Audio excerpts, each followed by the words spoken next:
Thank you again, Jess, for joining us. Yeah, for sure, for sure. Yeah, I know the elevator music, right? I miss that. It's like "Doo, doo, doo, doo, doo, doo." Well, it kind of makes it a bit like awkward while we're just chilling here for I'm just picturing if we were all just live instead of like in the same room instead of talking to each other, we'd just be like sitting quietly on our own little chair, Right, and ignoring not each other. doing anything. Yeah, just sort of- Like no eye contact, no talking to each other, just like literally just sitting there. yeah, staring into space. I know, it's quite a vibe. Oh my God. Hey, Yeah. so tell me about Toronto DAO. Yeah, sure, absolutely. So, despite the name, we are more of a tech community than a crypto community, but all of us who volunteer for the Toronto DAO, um, I have a background in crypto, so it's sort of our low hanging fruit. But we keep pointing to like a 30-year-old smartphone with the BlackBerry as Southern Ontario's pride and joy, and Ethereum, and Vitalik isn't even here anymore. And we're sort of like we need to have a bit more recent achievements. Yeah, damn. Keeping it real. That hurts. That hurts a bit. That hurts a bit. I know. Um, but we have a lot to offer in the city, and that's what we're trying to let people know. In the meantime, we do a lot of like branding. We have our own the weekly space that we have now, and we do have been doing events recently, just getting the word out, and it's been a lot of fun.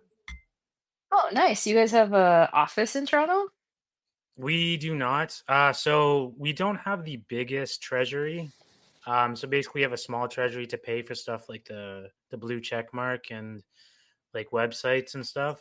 But we do not have like money for an office. Although Samir, one of our co-founders, is a pretty regular at the Polkadot and the Solana co-working spaces. So you can usually find him on Wednesdays and Fridays at those places. Oh, cool. I didn't know we have those in Toronto. Now I know. Yeah, I don't know where they are. I think Anna does. Do you know where they are, Anna? No. Oh, okay.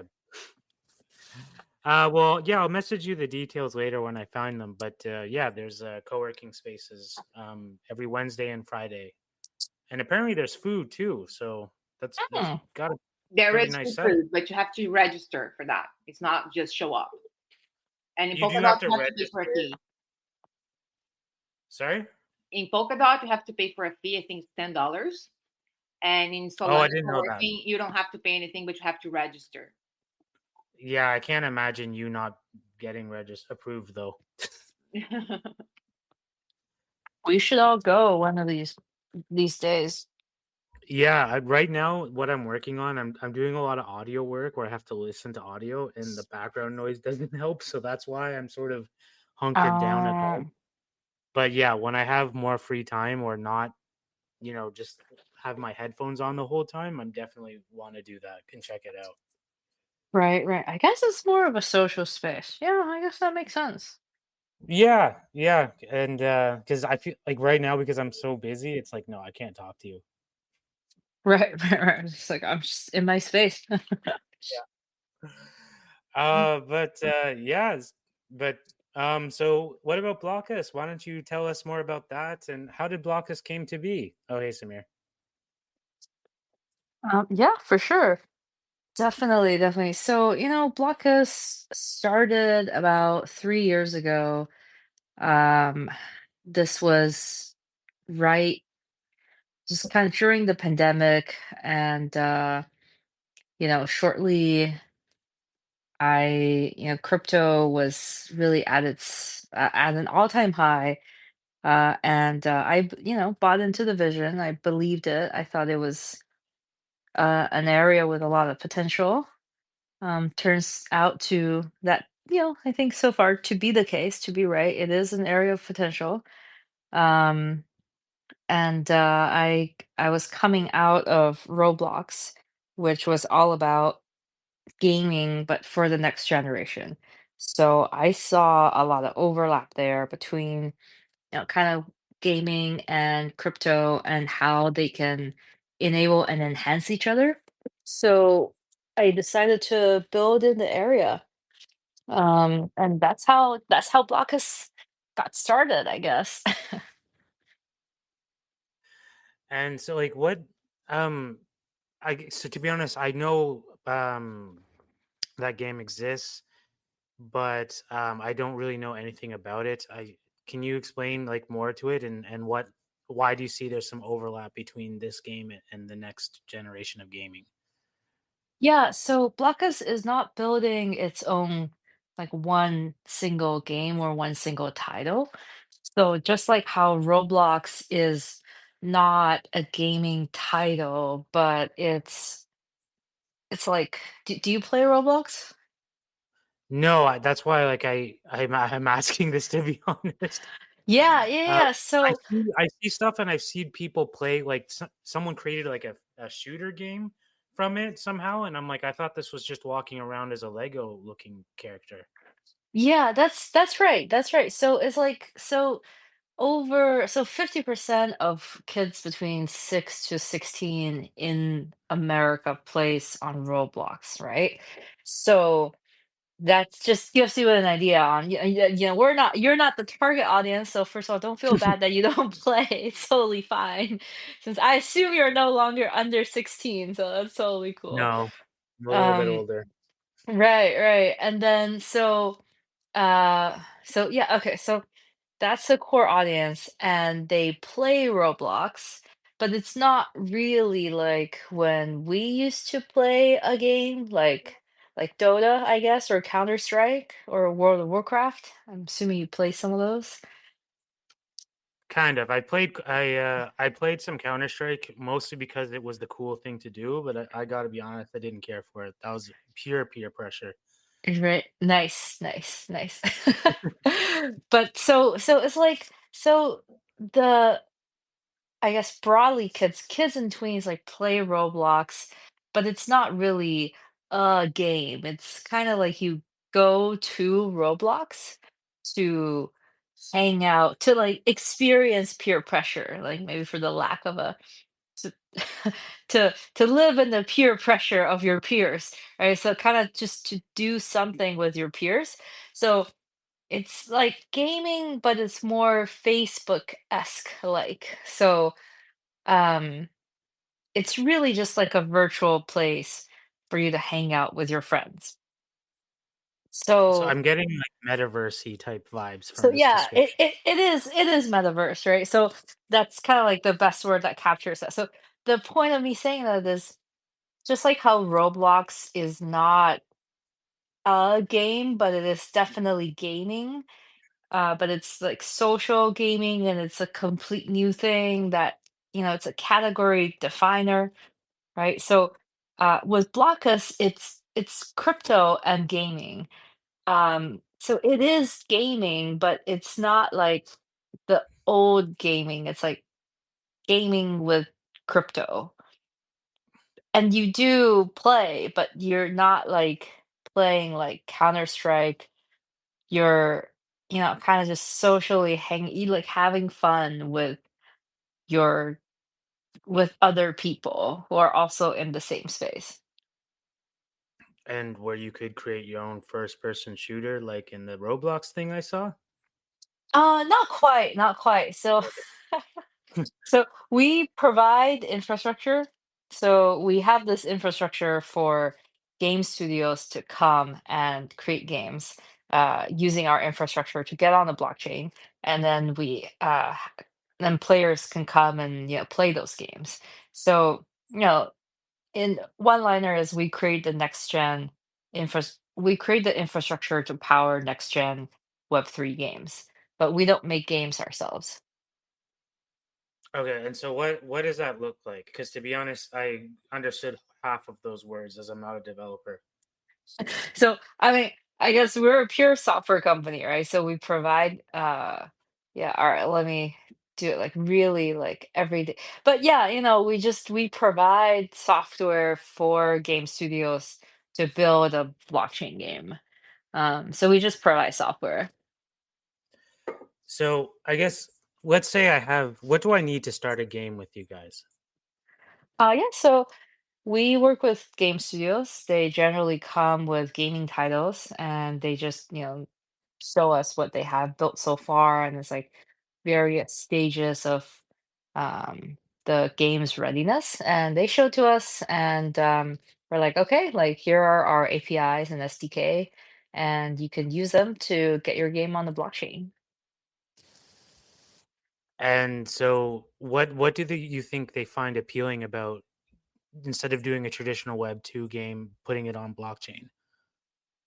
Yeah, that's a good question. So there's a lot of different reasons for this. It's like very industry specific, I think. But Web 2 gaming, traditional gaming has been going through a lot of changes in the last few years. Um, a lot of consolidation, um, a lot of spending cuts here and there. So, and that's also because uh, some of the audience for the very traditional gaming is also kind of like shrinking, right? I guess, or production cost is like inflating a lot in that world. That's one thing I hear a lot from like the publishers is production cost is like, and people costs are going up like 7-8% a year. So a title that used to be like, you used to make 100 mil gets you like a triple A title, which is a crazy amount of money, right? But in the gaming world, this is like not that crazy. So like 100 mil could used to get you like a triple A title, and then now it can only get you a double A title, and that's only been like 4 or 5 years, right? So then what do? They have to cut a lot of people. They have to sort of make it more lean and try to automate more of it. So that's kind of like I would say, the dynamic in the traditional gaming world. And how that comes out is you have a lot of talent that's now kind of on the market, and then they're exploring new opportunities. And I would say crypto Web3 has generally just been the one that really embraces gaming with open arms, that says, "Oh, okay, like you have an idea, you have skills, like you have a gaming demo, like let's take a risk and give it a try."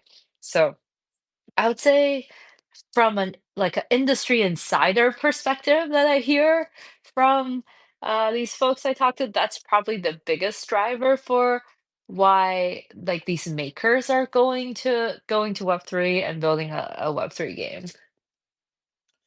Yeah, you brought up a lot of good points, and because I'm kind of aging myself here, I grew up with the Nintendo 64, for example, Nice.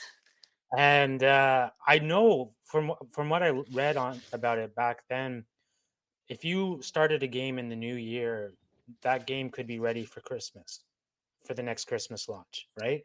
Like literally in the same year, and you could come up and there could be the odd delay too, and still make that deadline for the Christmas season launch.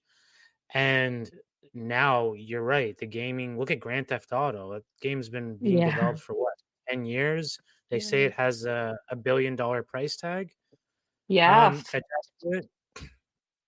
And yeah, I think Microsoft laid off a ton of developers and canceled a bunch of games, including a game from Rareware. Uh, going back to my Nintendo 64 days, that was one of my favorite developing companies. And they canceled the game that they were working on, so I was pretty bummed about that. Oh no. Uh, yeah, but so it is interesting you bring all these up, and hopefully Web3 can kind of, uh, you know, a lower the cost of the developing of these games, and b not take 10 years plus to build the thing. And like you said, we're waiting 3+ years for a game that is so, instead of 2 years, $100 million later, and like one of the best games of that generation. Right. Yeah. Yeah. 100%. That happens. That does happen. Yeah. So you have like a huge list of partnerships on your website, and I guess I want to know like what does it mean to be a partner with Blockus, and how does one form a partnership with you? Yeah, for sure. So, generally, if you use our product and pay for our services, you are our partner. Hmm. So, that was the quick and dirty of what that means. Um, but yeah, like effectively, you know use our product, and we work with you in any capacity. That's generally how you become a partner. Ah, that's simple enough. And do you have like a like do you take anybody on, or do you like go through like a vetting process to see if they would be a good fit for you?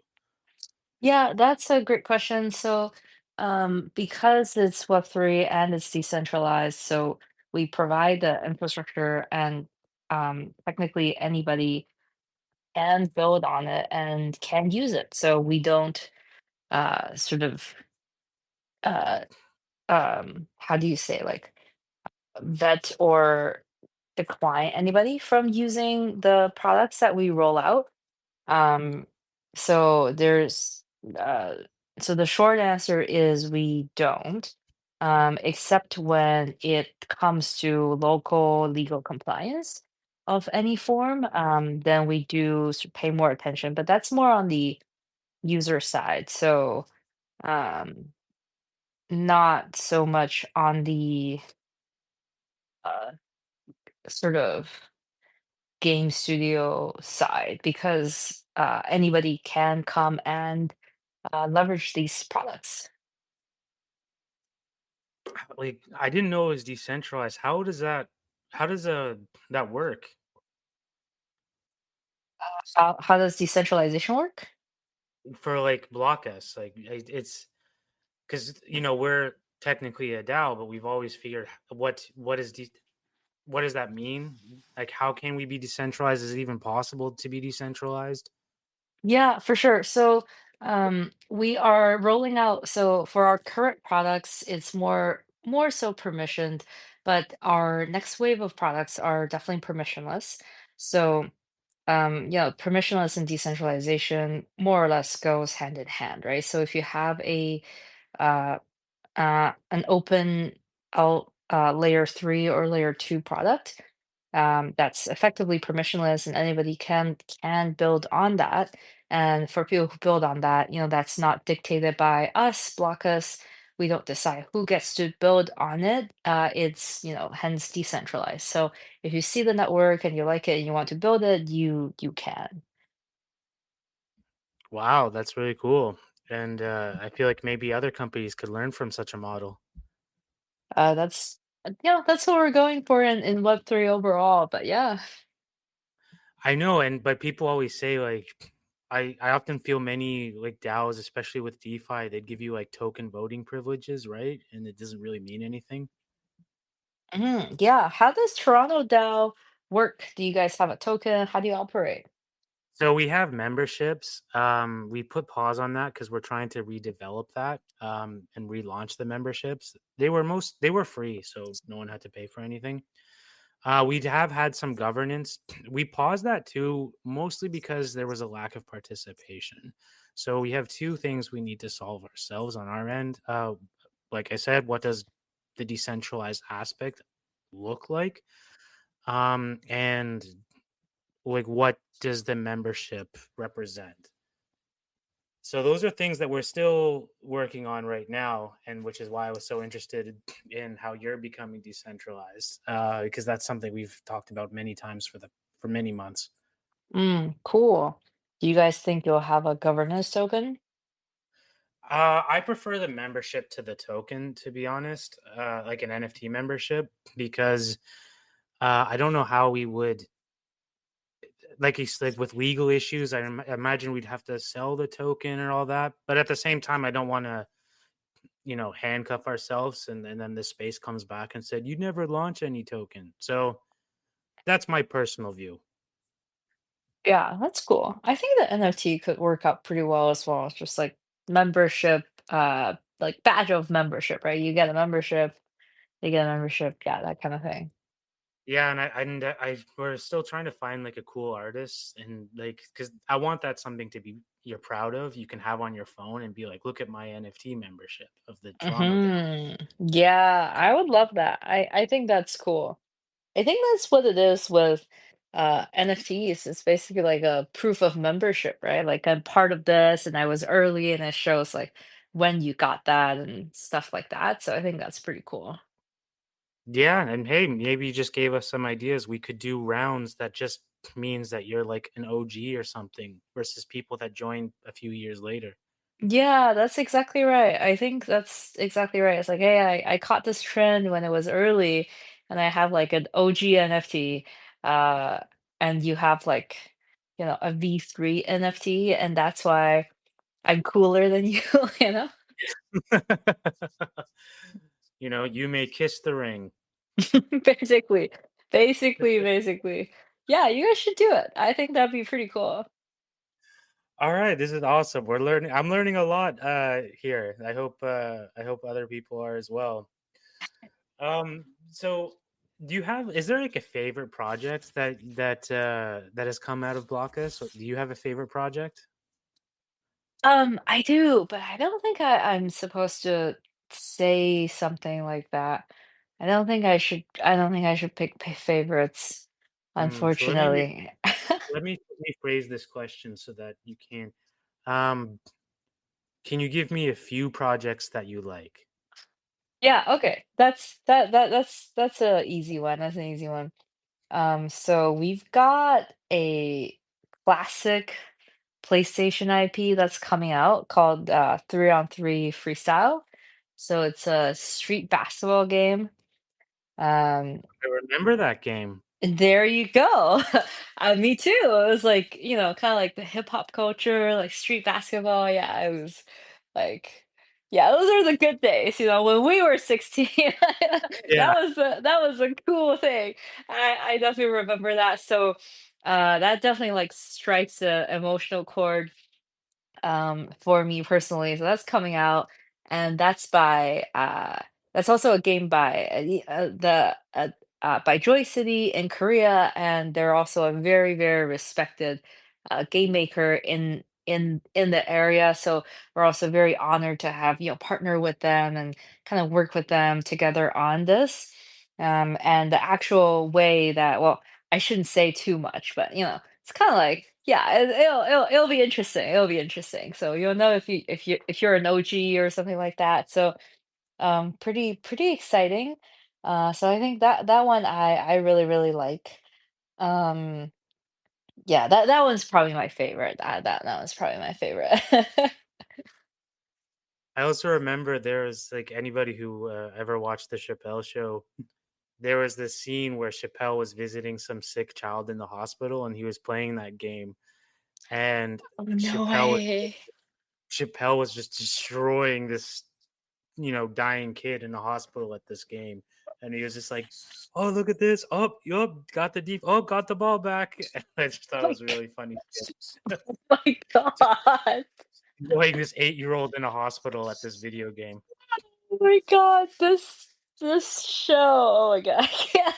That is such a random moment of, but yeah, okay. Now that you mention it, I'm like, I gotta find this clip. I'm pretty sure it lives on YouTube somewhere. Yeah, yeah, definitely check that out. It's really funny. And for those who don't know what we're talking about with this game, you could check out this clip and see what the game is all about because they do show bits of the clip of the game. Yeah, I'm gonna check that. No, that's insane. That's insane. Like, wow. Um, but But yeah, yeah, so any other games that catch your attention? yeah, for sure. We've got a couple more Web3 original IPs that are like shooter genre, like more classic, like big game type of things. So I do expect those will do well as well. Um, but personally, I'm not like a huge shooter player. So I think personally I wouldn't say like those are my favorites. I would like what I am excited about is I would like to see a couple big IPs that I used to, you know, read or watch as a kid come on the blockchain. Yeah, like my favorite game growing up was Banjo Kazooie, and they haven't done anything with it. I feel like if you haven't done anything with the IP for like 15 years, you should lose the rights to it. Oh, I like that. I like that. If only we write that into law, right? It's kind of like um with inventions, like if you haven't done anything with your IP for 15 years, you lose it. Use it or I lose mean, it. there's so many IPs that are just being hoarded by these game companies, and they're just like, we're not doing anything with it. It's like, well, can I do something with it? No. Like, They're not like they're not being mean. They just don't know what to do with it. And they like, respect their base and they're thinking about it. But they're thinking about it. I can tell you they're thinking about it. They like, they talk about it amongst themselves. They talk to me about it and I talk to them about it and everybody wants to do something with it. I don't think they were respecting the fan base when they made Banjo Kazooie 3. That game was awful. Oh, yeah. Sometimes that happens. Yeah. But yeah, so you mentioned the street, like the basketball game, but are you starting to see more of a shift from these traditional gaming companies moving towards Web 2, like the big ones, or is it just some smaller Web 2? I shouldn't call them Web 2, traditional gaming companies that are at least dipping their toes. Well, most definitely. I think most definitely we see the traditional or the biggest players in the gaming space really making moves, really being curious about the space, pulling out from their arsenals of IPs as well to start to engage with the space and engage with the fan base on chain through NFTs and possibly more like titles and such. We definitely see that. It's a huge trend. It's been moving. I think it's just this is the way of the industry, right? Yeah, I think that's just the inevitable direction. And there's like on the ground concrete evidence of this happening as well. And what are some of those, like what's some of that evidence you speak of that you are allowed to say? Yeah, so I will talk about the public things that's already on my Twitter, right? So I think biggest thing last year, I was at the Sony office. I was at Ooh. the Sega office. I was in the Supercell office. Those are not just office visits, right? But yeah, I think that speaks to a level of curiosity um, that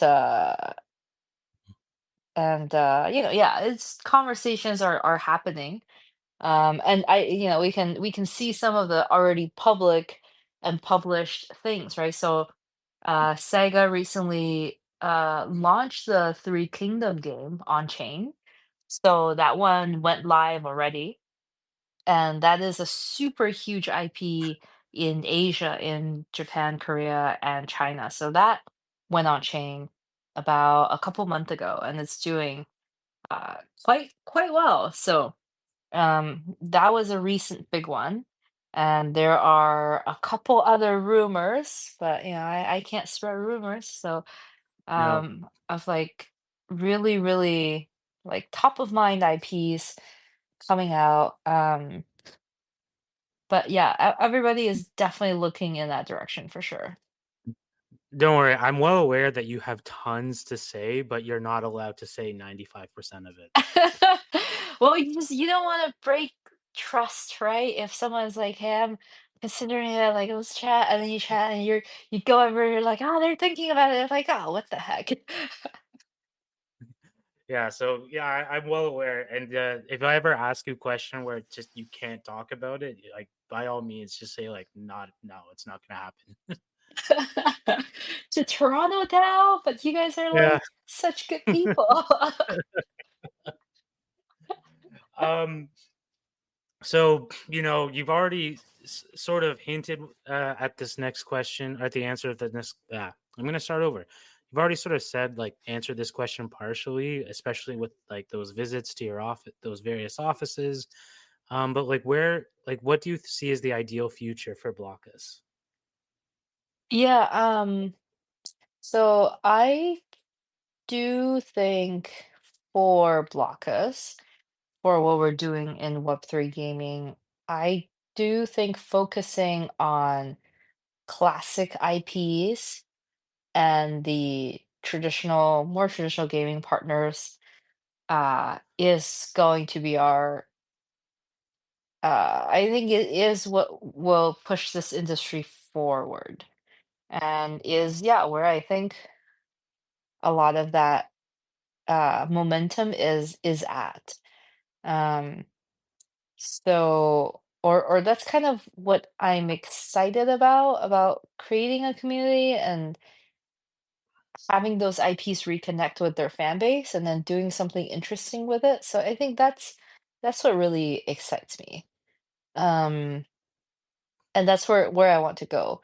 We do have Web3 native titles or IPs that are coming on. But I think for a lot of them, like eventually it's gonna merge, right? Eventually it's gonna come together. But for a lot of these Web3 native IPs, like even Doge, right? Dogecoin, like Doge is an IP on its own, right? And it's a fully decentralized IP and it's owned by all of these holders at this point. It's a very decentralized token. I do think they will come to gaming eventually, but I think that's going to be a very slow process because gaming is probably the most in-depth sort of virtual experience you can create, right? You can have a shallow experience. You can just have only like a like PFP trading or token trading, right? I would say those are much lower layers in terms of virtual experiences. You don't have to invest a ton as a developer to have people engage. And so, for Web3 native IPs like a Doge, Floki, right? They already have so much, like, their community is currently happy with what they have. So I think they will reach to gaming one day, but it's gonna take some time when they're like, okay, we want to also have a game, but they're not there yet. I feel like I agree with you. Like, if it's a great game, like a Web3 original game, that's fantastic, still will be a hard sell in the traditional gaming community versus if like Call of Duty or FIFA went to uh I know it's not called FIFA now. I can't remember what they changed it to. But like one of those games went to Web3, you know?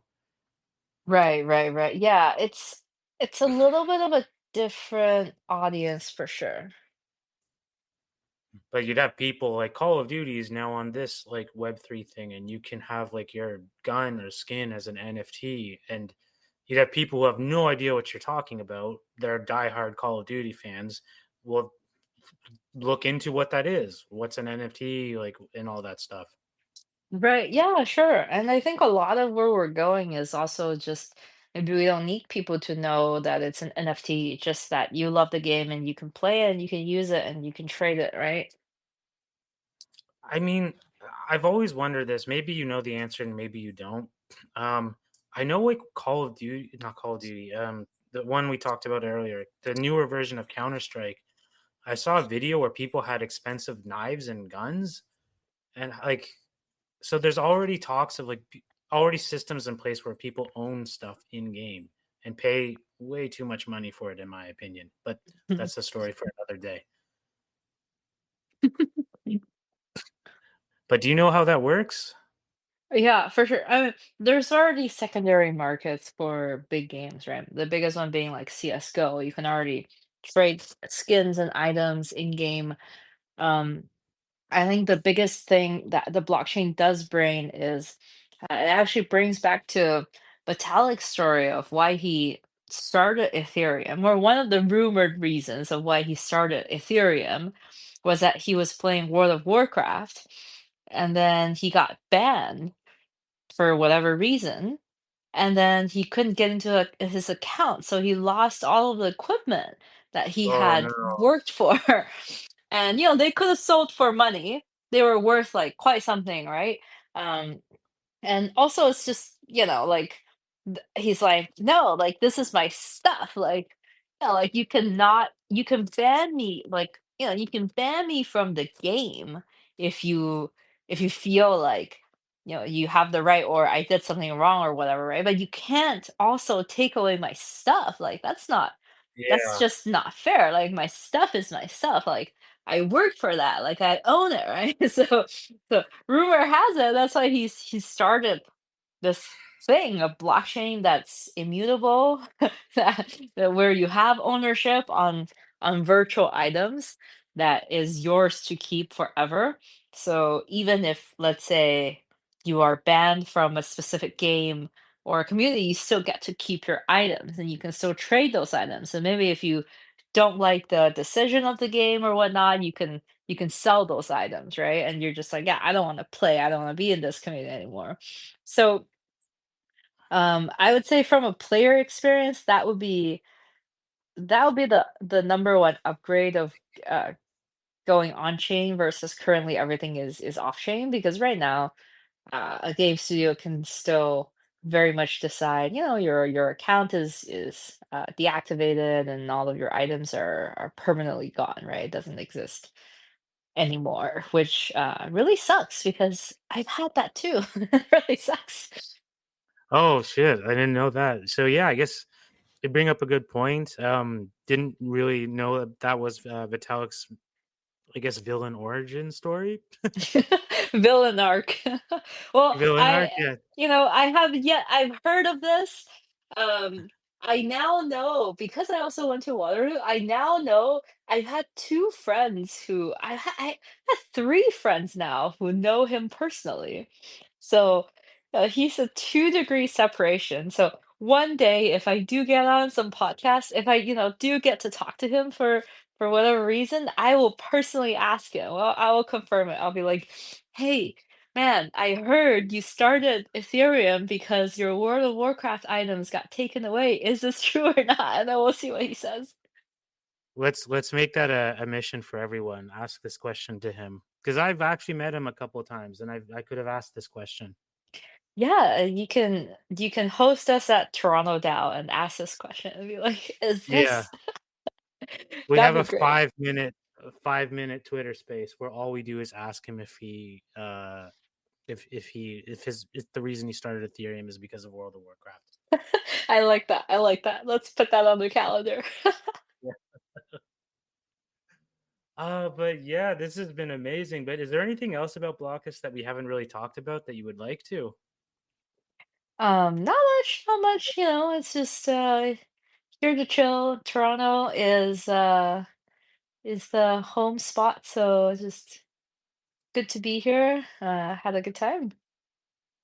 Yeah, yeah. I'd hope to see some projects come out of you guys in the future. And like I'm a gamer myself. I'm more of a semi-retired gamer, not because I don't want to play games anymore, but because I don't play much. I'm busy, so I'll like plug in the PlayStation controller and then we'll play for like 20 minutes and then we'll not turn it on for another week.